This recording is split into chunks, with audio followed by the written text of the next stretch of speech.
2015 with the great jazz guitarist Rez Abbasi. Rez has a new album coming out with his acoustic quartet called Intents and Purposes. Rez, thanks for being here, man. Hey, thank you very much. Why don't you talk about the inspiration behind the new album? You basically go back and do a couple of fusion classics, and you know, how did that idea come about?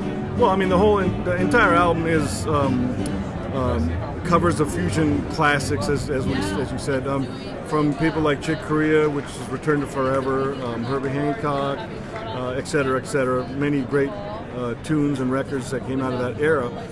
It came about because I never really grew up listening to that stuff. You know, when I was in high school, I was playing, you know, music from Rush, from Van Halen, you know, these kind, you know, and I was 15 years old. Then at 16 or so, the jazz bug hit me, and then it was sort of like this overnight, like, okay, I got to get serious. Not that other music's not serious, it is, but the jazz bug hit me, and I felt, okay, it's, you know, we're talking about acoustic music generally, right? That's what jazz really is, right, and has been from the beginning. And so I got much more into acoustic music, although I was still playing the electric guitar, which is a little bit of an irony.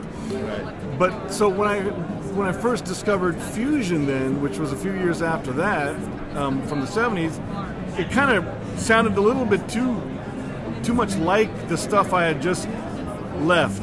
You know, at least to my early, you know, jazz years. You know, I was still young. And it sounded a little bit like you know, it was like straight eighth. It was kind of electronic, you know, very slick in nature. All those things that jazz is kind of not. You know what I mean? Yeah. And so when I heard fusion, I was sort of like, nah, I want to stick to Charlie Parker and Jim Hall and et cetera. There's hundreds of guys that influenced me, and women, and that was the initial, you know, genesis of the project. Right. You know, I'll just add, I did have this group in place also before I even thought about it.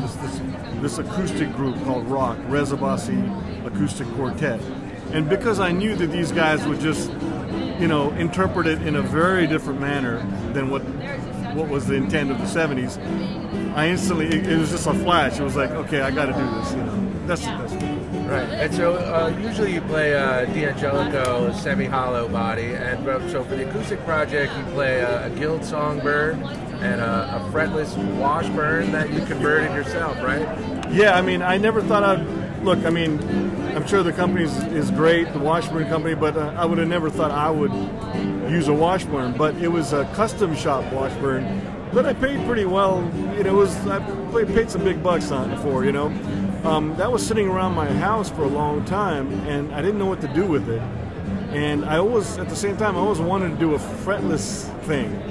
So this was a perfect time to remove the frets from the Washburn, and that's what I did. And so there are a couple tunes on the record that are fretless guitar tunes, acoustic steel string fretless guitar tunes, and the rest of them are based on the Songbird, Guild Songbird guitar, which is, you know, an entirely unique sound. You know, it's a thin line.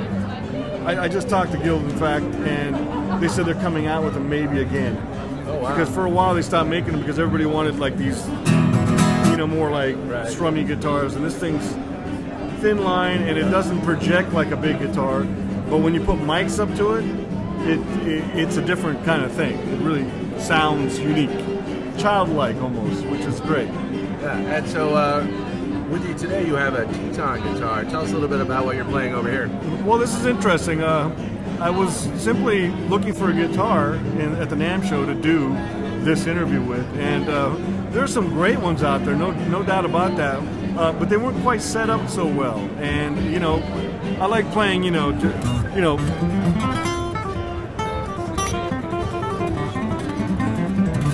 like jazz stuff and whatnot, and you can't do that when the action, you know, is meant for, you know, that kind of stuff. So, so I was just strolling around like everybody does, and I was trying a bunch of guitars, and I just saw these, and I looked at them, and I thought, wow, these look, you know, I mean, they look really beautiful. And then I met Jed over there at the company, and And you know, and I told him, look, I'm doing this thing for Acoustic Guitar Magazine, and you know, would you be willing to part with it for a while? And of course, he didn't part with it. He's right there. No, he didn't part with it. He's guarding it. Yeah, exactly. And so it's a very nice guitar, and I'm surprised that how good it is for the money. I don't know. I mean, I shouldn't be talking prices here, but it's pretty. I mean, for the money, it's a substantial guitar. It's still set up high for my taste, but that's not the point. I mean, yeah. Thing is, I can get a.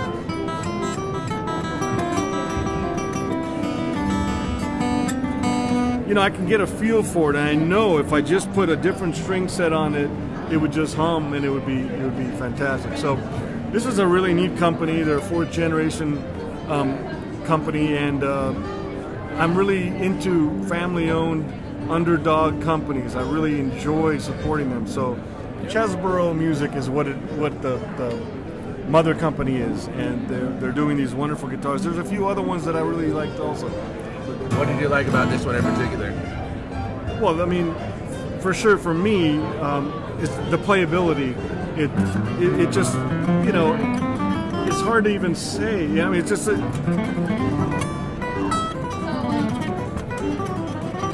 know, you can play fast lines on it. I mean, not everything's about playing fast, but sure.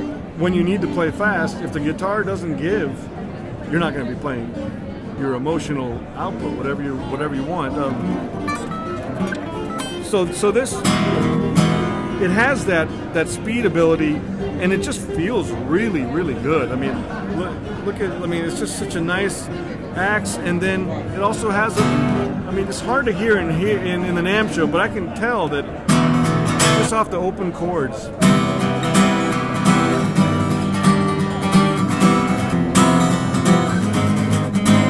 You know, I mean, you can tell that it's got a nice even balance and sort of a wide palette of sound. So I'm surprised. I really am. For the money, it's unbeatable. I mean, great. And do you have any favorite NAMM stories from this year? Anything crazy happened to you?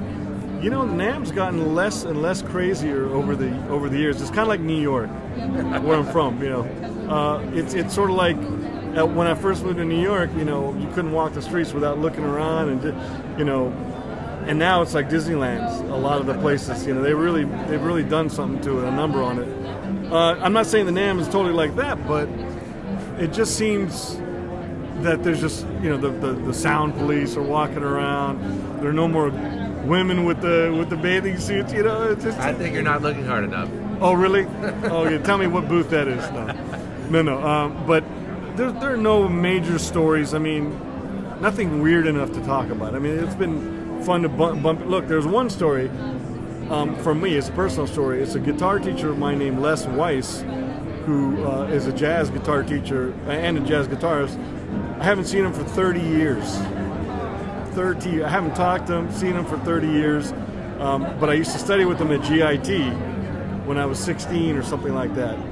I just gave away my age, but when I was 17, and so this is really, I was like, Les, and you know, and this was my story, my personal story. It's really amazing to see someone after 30 years, you know, and there was nothing, you know, it's like, hey, how are you? You know, it's a human experience that you find at the NAMM show, which is really fun, and one of the reasons I come, just to see old faces.